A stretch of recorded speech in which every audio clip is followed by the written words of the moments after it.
So there's nothing in the budget that is going to lead to the fundamental changes that are required in South Africa's economy. They are trying to go back to a pre-COVID-19 situation, which is totally unattainable. You will never be able to. With that being said, we are going to move right away to our guest, Mr. Neil de Beer, who's on the line with us to discuss today's budget speech. A very warm welcome to you, Mr. Neil. A very warm welcome to you, Mr. Neil de Beer. Welcome to you, Mr. Neil de Beer. It's a great privilege and an honor to be back with you, Gugu, and your viewers. Always great to be here.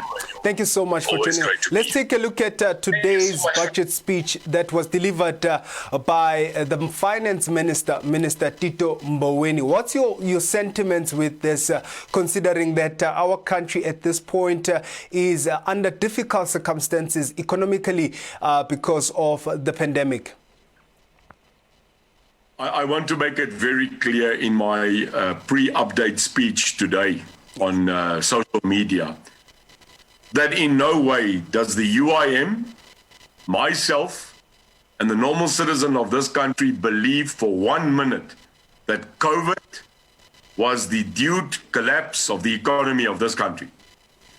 We agree that COVID played a role in exacerbating a bitter, sad economy, but I am stating it very clear that the collapse of the South African economy happened much earlier than COVID ever hit this country. So by the minister trying to blame an absolute mismanagement of funding, the stealing and looting of treasury, as indicated by various commissions now like Zondo, it's happened far prior to Corona hitting. And I asked Tito Mboweni this morning, does Corona also give you a cause and effect of stealing? If so, we've got the wrong vaccine. With that being said, Mr. Neil, as a movement, what would you have done differently with the conditions, given the circumstances? Well, plain and simply, we wouldn't have stolen probably 1 billion, 2 trillion. That's the first thing. The United Independent would not allow the looting of treasury. Number two, the current foreign-based debt, Kuku, in this country has gone over the aspect of $3 trillion. Not in my lifetime, and I hesitate, even currently in my great young colleague here joining us, not even in his lifetime do I believe that we will settle this debt. And thirdly, what happened to stimulus packages where this government agreed that it would, without a doubt, start buying and spending internally by backing SMMEs and buying SA first?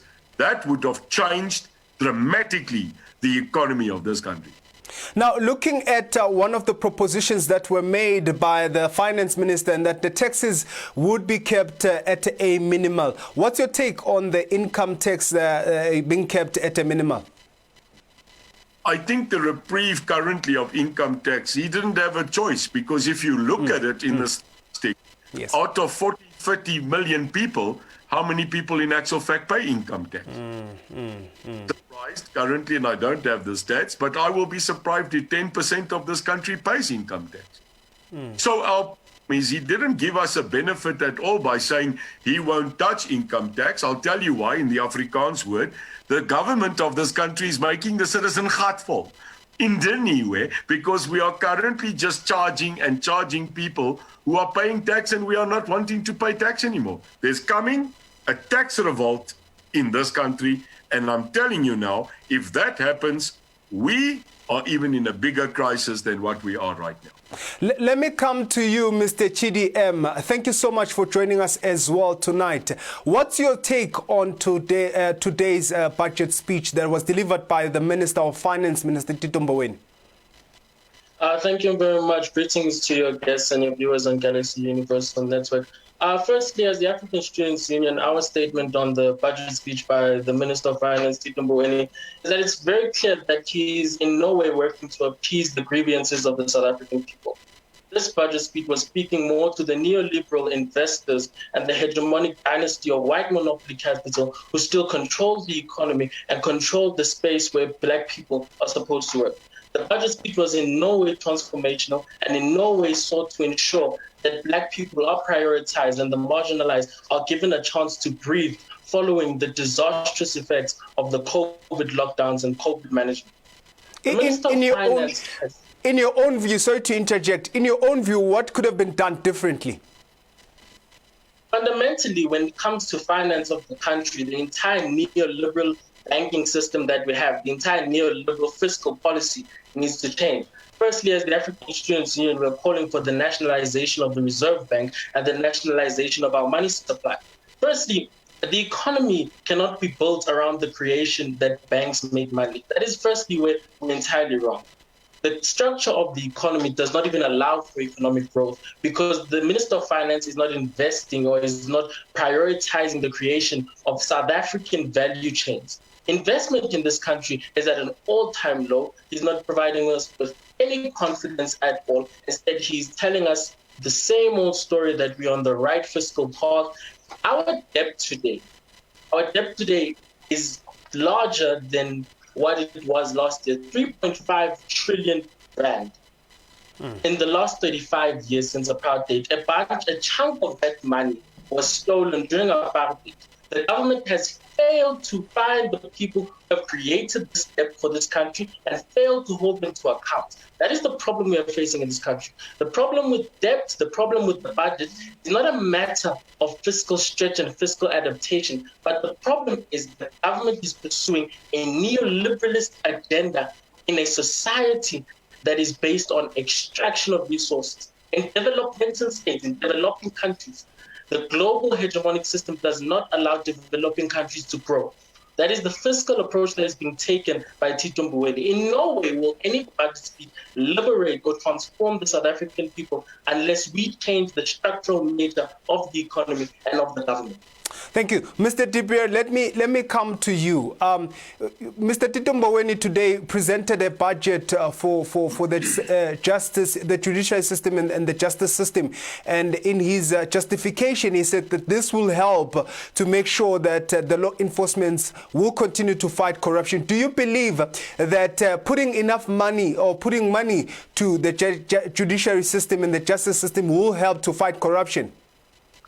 No. Because they just spent R1 billion on Zondo, no ministers in jail. Hey, Andias. So from my point of view, you can put another billion in. But if you are not taking currently the people that are accused to justice, what's another billion going to help Google? So at the moment, the country has enough commissions, it's got enough evidence to start prosecution. So my thing that blows my mind is that someone can sit there for more than 3-4 years, get the names of every person that stole. Now we've got to start, allegations. These are allegations. We've got to start understanding. Unproven allegations. We cannot get to the point where we are going to take people to court where justice can be taken. Remember, justice in this country is still based on you are not guilty until proven guilty. The problem we've got is how long is the system going to take allegations and make it judgment? That's the first. The second point is, I was kind of following my young comrade here, but the point to where I sat down and said, okay, now there I've got a direct conflict with him. You see, Google, when I joined Umkhonto weSizwe, like you know, in 1988 as a cadre, and for the past 30 years, I've been with the system. We decided on a system, us that were more conservative and coming out of Russia. So there are certain of us here that have been in the ANC for 32 years. Some of us, like me, first a soldier, then a liberation fighter, and then government with Rolihlahla Mandela. So to really start looking at where are we. So I'm the one in the ANC that made a discussion at Nasrec about white minority capital. Very clear. I am the one that made the statement because I'm white. But Qaeda, So coming from a white guy, with respect, it makes it a little bit more understanding when I say, clearly, there was white minority capital. Okay?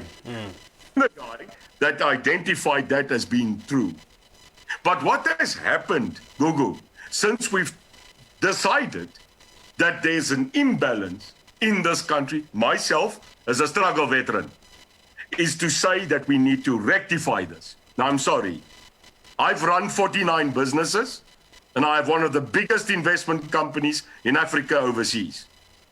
Our problem is not nationalization of reserve banks, nationalization of industry, and definitely not taking land without compensation. Now, I'll teach you a lesson why, being 40 years in this industry. Foreign-based capital by BMW, by Volkswagen, and by other companies investing in our country, when you sit in this thing he calls neoliberal systems, get afraid of us when we start spewing certain rhetoric. I agree with my comrade. We must get balance. But you cannot chase away the freedom of capital expenditure in our country where it's all about rate of return. Then me, this man, must decide that South Africa will shut down its domestic and international trade, and that we've got enough power in this country to spend money without foreign investment. The words he uses, nationalization, that, I'm sorry, although we agree, if you go say that at the European Union, at Russia, in China, and specifically in other countries that invest here, they will withdraw their capital. This is a fact. I know what I'm talking about. I'm the president of a global fund. Gugu, we better start making South Africa first, I agree, but you've got to negotiate. Let me come back to that. We heard the minister saying today again that over 10 billion will be, allocated so that that would help with the distribution of vaccines in the country in the next coming 2 years, in the delivery of vaccines in the next coming 2 years. Recently, we've heard, even today, the tabloids were all about irregularities of tender in the health department. Do you think that by any chance we are going to see justice in the department sector, in the health sector rather, when it comes to vaccination, taking into account that we recently also bought a vaccine that was not effective to the variant that was affecting our country? Let me come to you, Mr. Tipier. You know, I'm an economist. I'm a recognized African economist. I've written 912 articles about the economy. Understand, I can count. Our problem at this moment is not the problem of that we don't have a strong economy. We suffered. But there's a problem that we've got, Gugu. Now, my friend here, who he is, I love the youth. This is my future, so I'm sticking around for him. Our problem at this moment is, what are we leaving for the future? On an economic scale, I want to build my country, Gugu. I want to build and leave a legacy for my kids. What in the fiscal approach of this country are we going to do when we declare hotspots by the president of this country and he reacts nothing to hotspots? What are we going to do? Have you seen one educational program as the African Students Union? Have you seen one educational program at any university by this government rolled out and teaching our people what is the vaccine? I haven't found it, and I speak to 9 universities every single week because I supply a lot of their IT. So I'm wondering, when we speak vaccine, why did our government, and remember, I'm not attacking my government, I'm asking, and we must stop this, that when you ask, you are criticizing. No, I'm not. Have we had a proper Department of Health educational program from here to Port St. John's to Kofi and Baba explaining to our people what is the vaccine? And until you don't do that, people in this country are going to reject the vaccine. They're going to reject that we are serious, and we are going to remain in COVID. This is it. And I'm telling you now, like Zondo, like other commissions, we are currently waiting for the people to be prosecuted. and I agree with the gentleman, allegedly. But I want to go from allegedly to either free or you go to jail. Simple. Thank you, Mr. Dibia. Let me come to you, Chidi, for your remarks. When we look at the budget that was presented, or allocated rather, for the justice system, do you think it's effective in ensuring that we fight against corruption and crime in our country?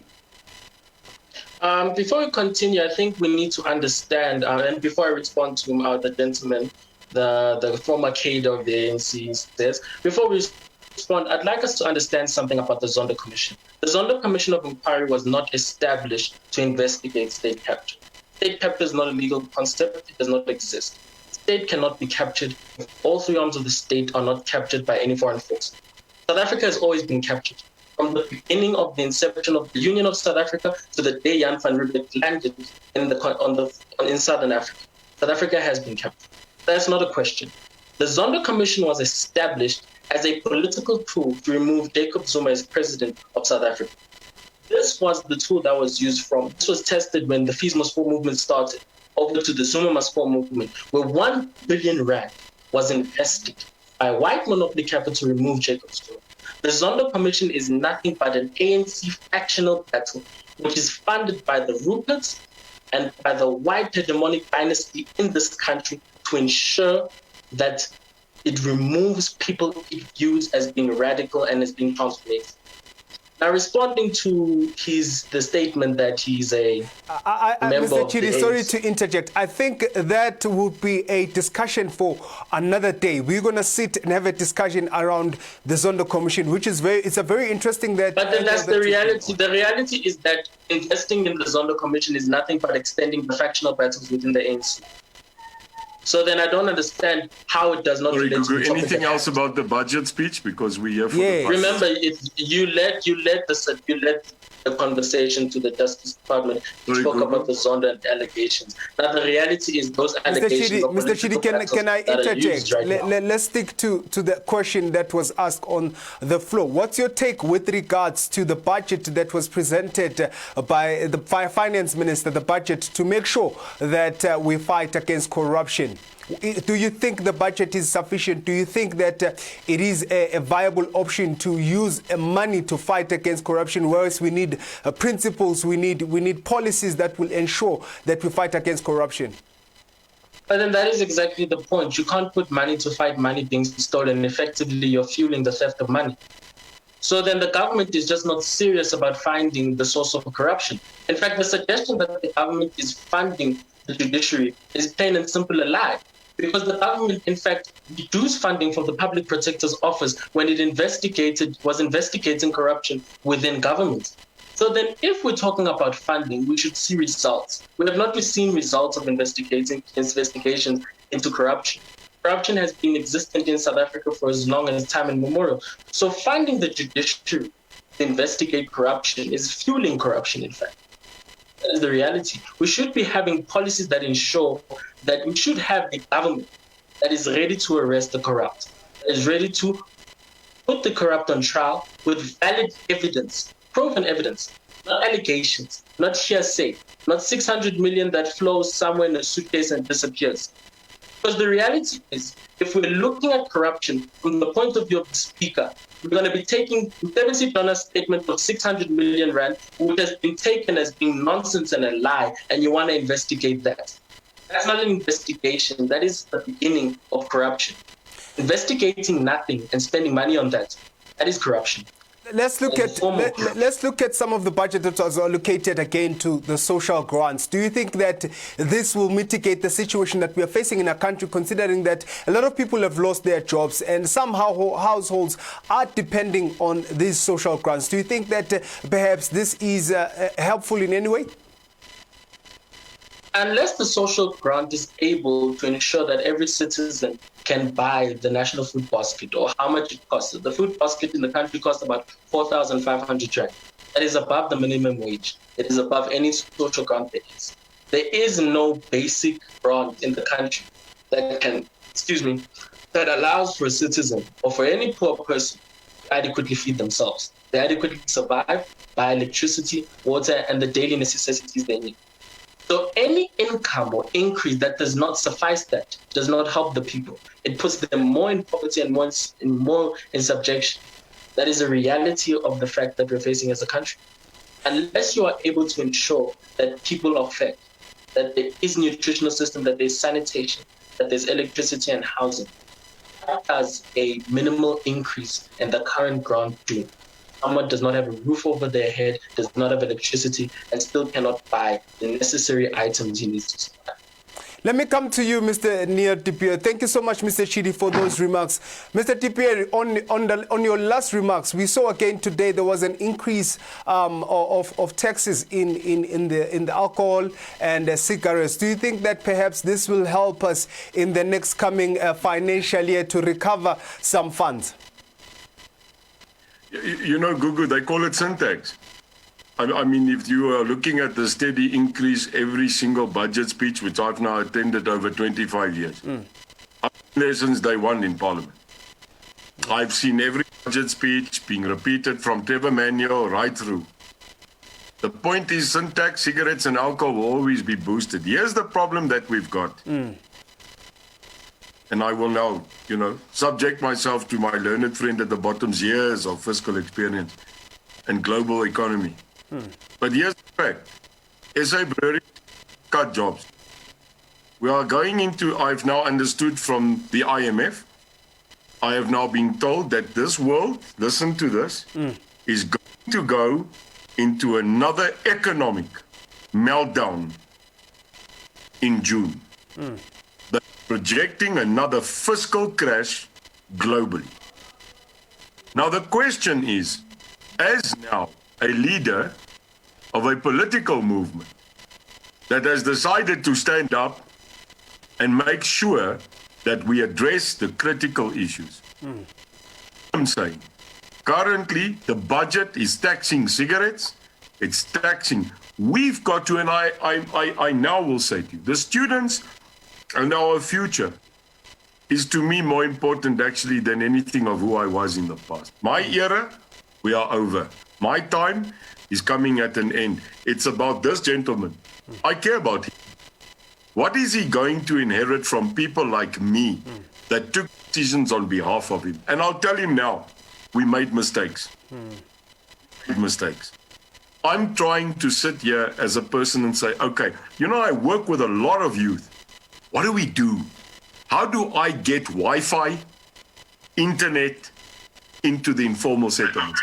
Give him a laptop. How do we go into Diepsloot, Langa, Nyanga, Kailicha, and Wi-Fi free? We are at an era now where budgets are spent. Can I tell you what I found out just as interesting, Google? In one metro city, their budget is 59 billion a year. Do you know how much they spend on IT? On a 59 billion budget where without Wi-Fi we can't speak. 100 million rand.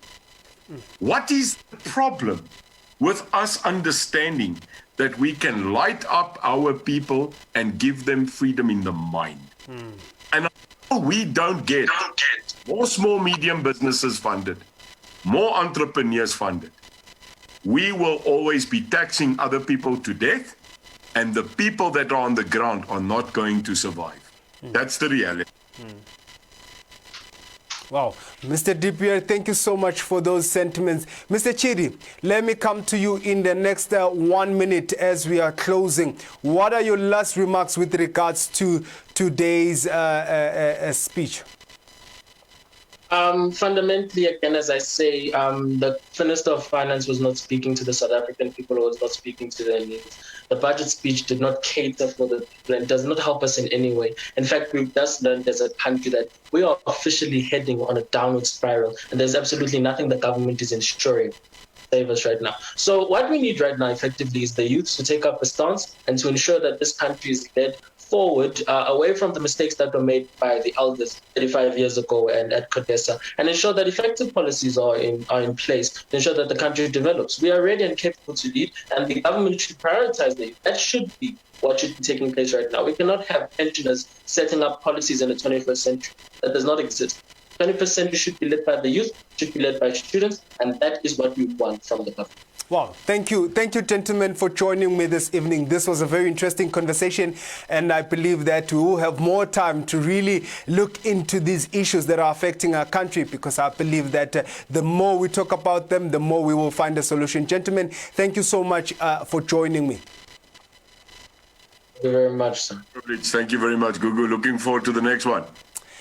Well, that was Mr. Neil DPL and Mr. Chidi really giving us their insight and their views with regards to today's budget speech that was delivered by the Finance Minister, Tito Mboweni. The gentleman did share very strong sentiments with regards to what our country needs. We thank you for the views that you have been sharing.